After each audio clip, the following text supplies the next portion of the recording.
Lors de cette session à Strasbourg, la Commission a présenté son programme de travail pour l'année 2016 au Parlement. Je saisis l'occasion de tenter de présenter les relations entre ces deux institutions.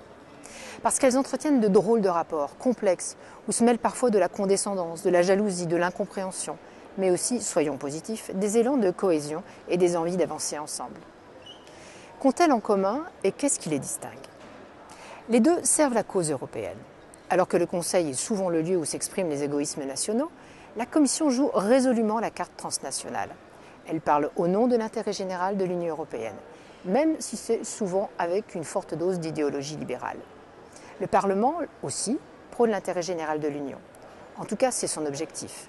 Sauf que parfois, il doit se souvenir qu'il compte en son sein une centaine de membres qui ont décidé de détruire l'Union européenne de l'intérieur et qui entravent sa marche. Les deux sont dans une obligation de dialogue politique. La composition de la Commission est particulièrement hétéroclite, puisque les commissaires sont envoyés par chaque État membre à un moment donné de leur histoire politique, et donc issus de toutes sortes de partis. Le président, Jean-Claude Juncker, est membre du PPE. Il est flanqué d'un premier vice-président, Frans Timmermans, social-démocrate. Au Parlement, le premier groupe est celui du PPE, mais il ne peut rien faire sans au moins discuter avec le deuxième, celui des socialistes et démocrates.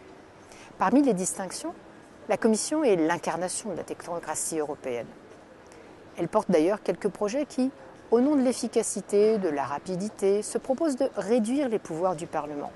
Pouvoirs qui ne sont pourtant pas aussi étendus que ça. On a le sentiment parfois que des évaluations et les rapports d'experts comptent plus que les paroles d'élus. Le Parlement, de son côté, est la seule institution européenne qui peut prétendre à une vraie légitimité démocratique. Et c'est d'ailleurs en raison de cette légitimité que la Commission vient de lui réclamer son soutien face aux États membres qui ne jouent pas le jeu. C'est pourquoi notamment il faudra remédier un jour à une incongruité institutionnelle qui veut que le Parlement n'ait pas le pouvoir d'initiative parlementaire. Le Parlement, comme la Commission, ont donc en eux quelque chose d'inachevé. Pourtant, quand ils parlent d'une même voix, sur des convictions profondes, ils peuvent faire bouger les lignes. La crise des réfugiés en a fourni un bel exemple.